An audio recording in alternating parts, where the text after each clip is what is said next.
여러분 안녕하십니까? 군수날입니다.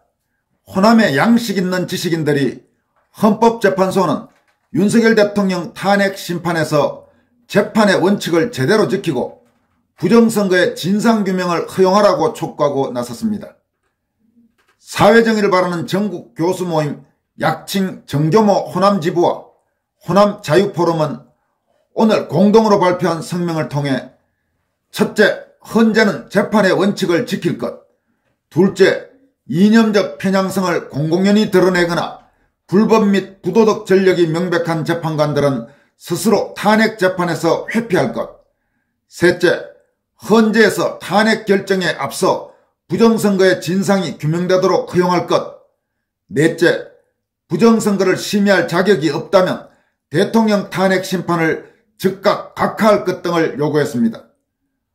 호남 지식인들의 이번 성명은 더불어민주당 등 좌익이 주도하고 한동훈 세력 등 국민의힘 내 배신자들이 가세한 윤 대통령 탄핵 사태를 계기로 그동안 한국 좌파의 핵심적 지지 기반이자 범우파 정당의 불모지였던 호남 지역에서 최근 윤 대통령 지지율이 30%대, 심지어 일부 조사에서는 40%대로 치솟는 등 지금까지는 상상도 할 수 없었던 정치적 변화 조짐이 보이는 가운데 나온 것이어서 주목됩니다. 정교모 호남지부와 호남자유포럼은 헌법재판소는 대통령 탄핵 심판에서 부정선거의 진상규명을 허용하라는 제목의 공동성명을 통해 지난해 12월 3일 비상계엄 이후 윤석열 대통령은 몇 차례 담화를 통해 두 가지 핵심적인 이유를 들었다. 하나는 국회 다수당의 무차별적 탄핵과 예산 삭감 등 전대미문의 입법 독재 때문이고, 다른 하나는 우리나라 공직자 선거에 모종의 반국가 세력에 의한 선거 조작이 있지 않는가 밝혀보자는 것이다. 이에 따라 계엄군은 국회뿐만 아니라 중앙선관위 소속기관 세 곳에 급파되었으나 국회의 계엄 해제 의결에 따라 불과 6시간 만에 계엄이 종료되었다고 밝혔습니다. 이들은 이후 국회에서 야당과 일부 여당 의원들은 비상계엄을 하였다는 이유만으로 윤 대통령을 내란죄로 내몰아 탄핵소추안을 통과시키고 헌법재판소로 넘겼다.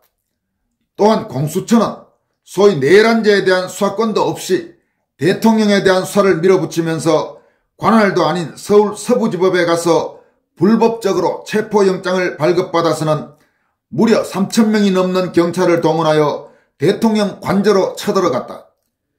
결국 공수처는 국가기관 요원들 간의 유혈사태를 염려하여 스스로 응하여 나온 윤 대통령을 그대로 구속시키고 이를 자신들의 큰 성과로 자축했으나 별다른 수사 성과도 없이 구속기간이 만료되자 검찰로 송치하였다고 밝혔습니다. 호남지식인들은 성명에서 더욱이 전국검사장 회의까지 개최한 심우정 검찰총장은 대다수 주권자 국민의 기대와는 달리 전격적으로 대통령의 구속기소를 결정해버렸다. 결국 현직 대통령이 구속 상태에서 형사재판과 탄핵심판을 동시에 받는 역사상 전례가 없는 참담한 상황이 이렇게 만들어졌다. 설상가상으로 그것마저도 부족함을 느낀 야당은 내란특검법까지 억지로 의결하여 최상목 대통령 권한대행의 권한대행에게 재가를 압박하며 2중 3중으로 대통령을 옥죄고 있다고 비판했습니다. 이어서 한편 헌재는 국회에서 통과한 탄핵소추안 중에서 가장 중요한 내란죄를 제외하고 헌법 위반 문제만 다루겠다며 국회의 탄핵소추안을 수정하도록 허용하였다. 재판 기일도 주 2회로 지정하는 등 대통령 탄핵 심판을 맹렬하게 밀어붙이고 있다. 여기에 거대 야당이 추천한 마은혁을 최상목 대행이 임명을 거부하자 국회의장 우원식이 독단적으로 이에 대한 권한쟁의 심판을 청구하였고, 문영배 헌재 소장 대행은 이를 다른 탄핵 심판에 앞서 가장 먼저 처리하겠다고 했다가 다시 연기한다고 발표하는 등 마치 헌재가 무슨 반국가 세력의 사주를 받아 탄핵 인용이라는 결론을 미리 정해놓고 이에 맞추어서 나가고 있는 것이 아닌가 싶다. 이러한 일련의 믿기 어려운 현상들은 공수처, 경찰, 검찰, 국회, 법원, 헌재 등 국가 최고 사정기관과 사법기관들이 지엄한 헌법과 법률의 질서와 절차를 무시하고 위반하고 있어 국가 반역적 범죄 행위로서 인식하지 않을 수가 없다. 우리 주권자 국민은 결코 이를 용납할 수 없기에 다음과 같은 사항을 헌법재판소에 요구하고자 한다라고 밝혔습니다. 정교모 호남지부와 호남자유포럼은 첫째, 헌재는 헌법적 가치를 절대적으로 존중해야 하고 재판의 원칙을 지킬 것을 촉구한다면서 헌재가 재판의 원칙을 지키려면 애초에 국회가 탄핵소추의 가장 큰 이유로 내세웠던 내란죄를 빼버리고 임의로 제작성하여 제출한 대통령 탄핵소추안을 국회로 즉시 반송하여야 하고 만역의 임명에 관한 권한쟁의 심판 청구도 국회의 의결을 거치게 해야 한다. 또 다른 탄핵 심판보다도 한덕수 대통령 권한대행에 대한 탄핵의 당부당을 먼저 결정하는 것이 재판의 선순위 원칙을 지키는 것임을 헌재는 명심하고 실천해야 한다고 밝혔습니다. 이들은 둘째, 공정한 탄핵 심판을 담보하기 위해서는 이념적 편향성을 공공연히 드러내거나 불법 및 부도덕의 전력이 명백한 재판관들은 이 재판에서 스스로 회피해야 한다면서 헌재 현 구성을 보면 문형배 소장 대행은 이른바 우리법연구회 회장 출신으로 이재명과 연수원 동기로서 가히 좌파 사법 카르텔의 중심인물이라 할 수 있으며 더구나 6.25 사변을 두고 남한이 먼저 북한을 침략하였다는 북침론과 괴를 같이 하는 주장을 한 바가 있어 큰 논란이 되고 있다고 비판했습니다. 또 이미선 재판관은 주식 내부자 거래의 의혹이 불거져 있고 그의 동생은 소위 대통령 퇴진 특위 부위원장으로 행동하고 있는 바 본인의 이념적 편향성은 우려의 수준을 이미 넘어섰다고 지적했습니다. 이어서 정계선 재판관은 남편 황필규가 탄핵소추 대리인단 김희수 변호사의 법률회사 공감 소속으로 일하고 있어 명백히 이해충돌 방지법에 저촉된다. 그리고 정정미 재판관의 경우도 청문회에서 적국이 어디인지를 말 못하는 역시 극도로 좌편향된 인물이다라면서 여기에 더구나 반국가 단체인 인민노련의 핵심 인물이었던 마은혁까지 가세한다면 헌재는 재판관 구성에서 좌편향 인사들이 과반수를 이루게 되어 판결의 공정성은 기대조차 할 수가 없을 것이다. 대한민국의 자유민주주의를 지키고자 하는 윤 대통령에 대하여 이렇듯 명백한 이념 편향적 재판관들이 심판한다는 것을 우리 주권자 국민은 결단코 허용할 수 없고 허용해서도 안 된다면서 이러한 탄핵 심판을 당장 중단할 수 없다면 적어도 헌재법 제51조 심판 절차의 정지에 따라 형사소송의 결과가 나올 때까지라도 탄핵 재판을 멈추어야 한다고 강조했습니다. 호남 지식인들은 셋째, 헌재에서 탄핵 결정에 앞서 부정선거의 진상이 규명되도록 허용하여야 한다면서 이번 윤 대통령이 단행한 비상계엄의 가장 큰 목적은 우리나라의 공직선거 관리의 부실뿐만 아니라 부정선거의 진위 여부를 규명하려는 것임에도 헌재가 이를 아주 의도적으로 무시하고 있다면서 즉 대통령 측 변호인들이 요청한 모 선거구의 선거인 수와 투표자 수의 일치 여부를 검증하자는 청구를 각하시키는 등 선거에 관련된 자료라면 헌재는 모조리 증거 채택을 거부하였다. 실제로 윤 대통령은 자신의 6필 원고에서 발표된 투표자 수와 실제 투표자 수의 일치 여부에 대한 검증과 확인을 거부한다면 총체적인 부정선거 시스템이 가동된 것이라고 언급한 바가 있다.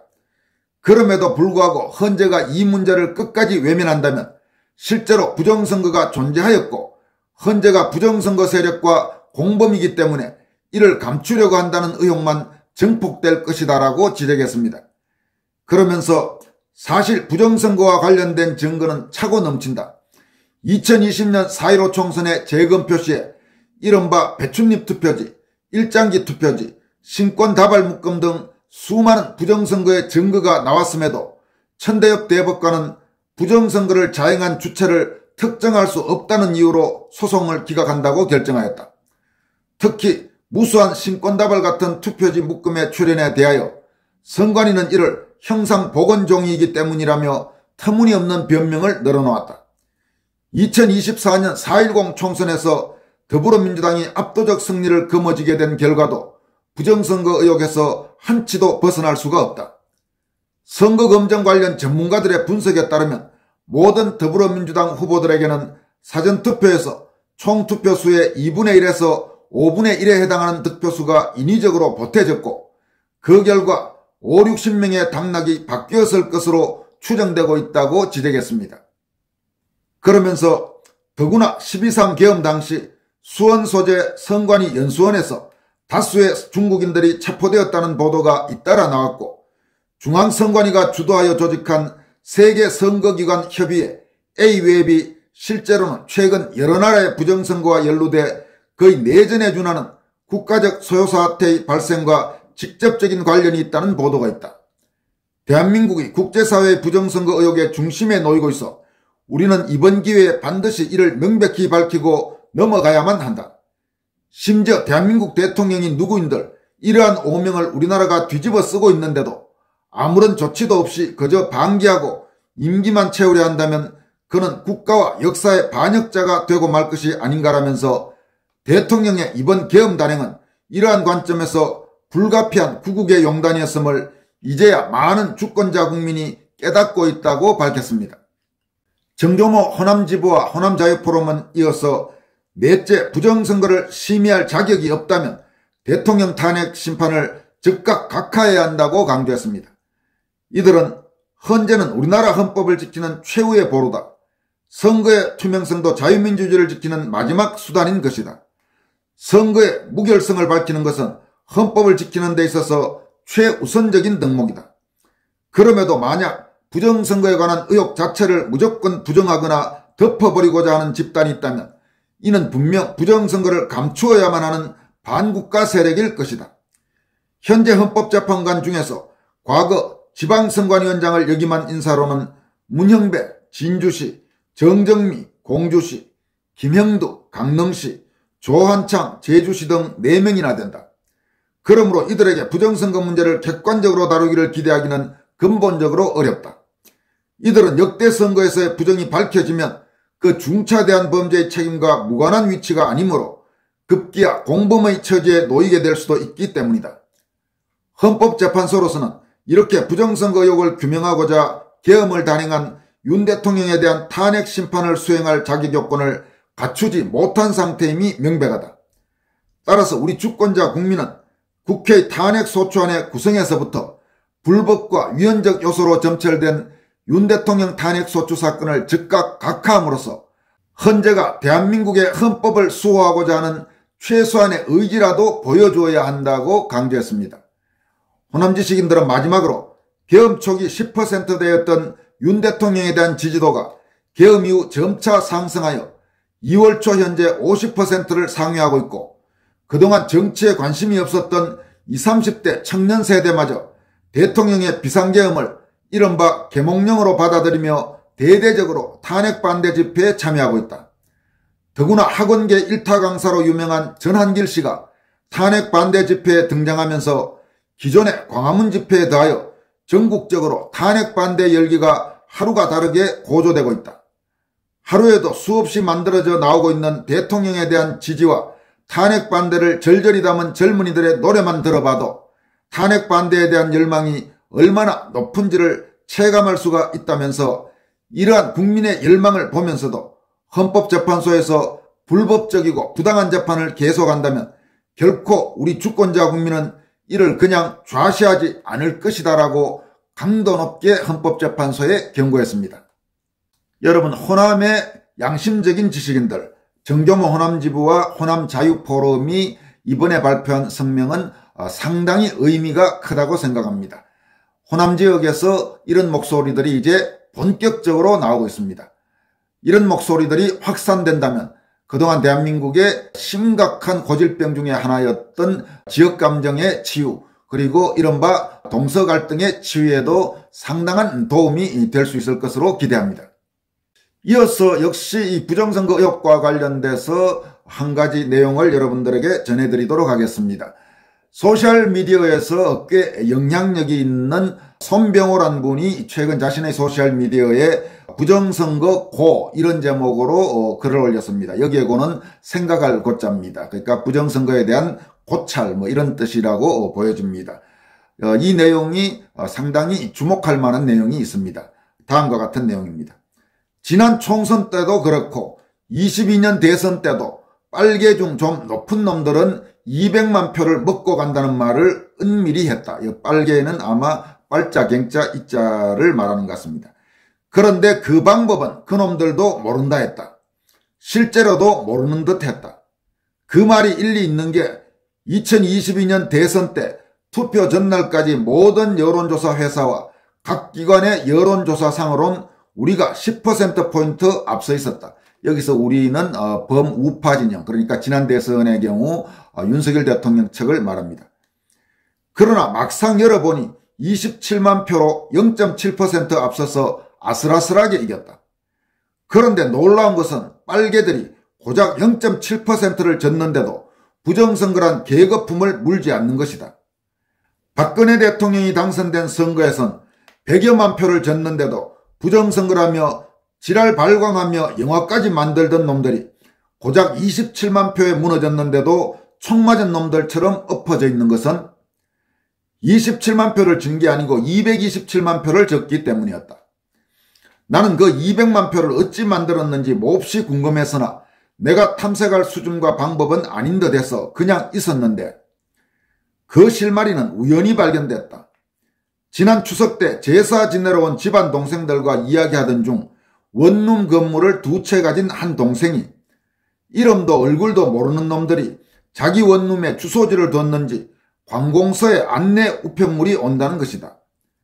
동생은 우편물을 받고야 그런 놈이 주소지를 자기 원룸에 뒀다는 것을 알게 된다는 것인데 그게 한두 건이 아니고 지금도 4건이 있다는 것이다.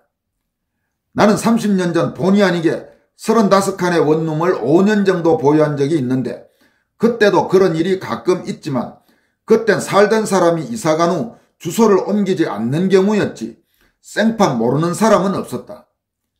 지난 총선 때 사전투표 중 관외 사전투표인이 320만 표였다.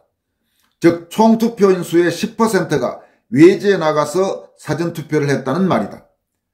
나는 동생에게 동사무소에 가서 그 4명의 신원을 확인하고 나이와 본적도 확인하라 했다. 그러고 잊었는데 그 동생이 명절 때는 안 오고 오늘 와서 그 이야기를 하면서 이상한 건 4명 모두 75세 이상이고 1명은 85세란다. 그들이 투표를 했는지는 확인할 수 없지만 70대 후반의 사람들이 외지에 주소지를 둔다는 것은 이상한 일이다.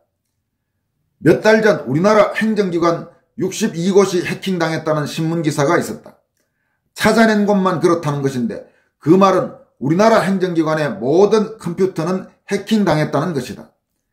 관계자와 기사는 막연히 범인은 중국일 것이라 추측하던데 그게 맞다면 중국 기술자들이 한국의 모든 기초행정기관의 컴퓨터를 들락거리며 조종했다면 얼마든지 죽은 사람을 살려서 먼 곳으로 주민등록해 놓으면 그걸 전수조사하기 전엔 누가 아는가? 그게 200만 명이라면 빨개들이 자신하던 200만 표다. 그게 몽땅 관외 사전투표로 행사됐다는 것이고 섬뜩한 게 지난 대선 때 227만 표를 이겼으니 다행이지 만약 195만 표만 이겼다면 어찌 될 뻔했는가 이렇게 밝혔습니다. 여러분 기억하시는 분들이 계시겠지만 지난 2020년 4.15 총선 선거무효소송 재검표 과정에서 100세가 넘는 사람들이 선거를 한 걸로 마구 나왔는데 그 사람들은 살아있지도 않는 사람들이었습니다. 그래서 여러 가지 의혹이 많이 제기됐죠. 지금 소개해드린 이 손병호 씨의 글도 그런 부분과 무관하지 않아 보입니다. 하여튼 선거관리 문제 있습니다. 제대로 검증해야 합니다. 검증 않고 그냥 넘어갈 수는 절대로 없습니다. 지금까지 권순할TV였습니다. 여러분 고맙습니다.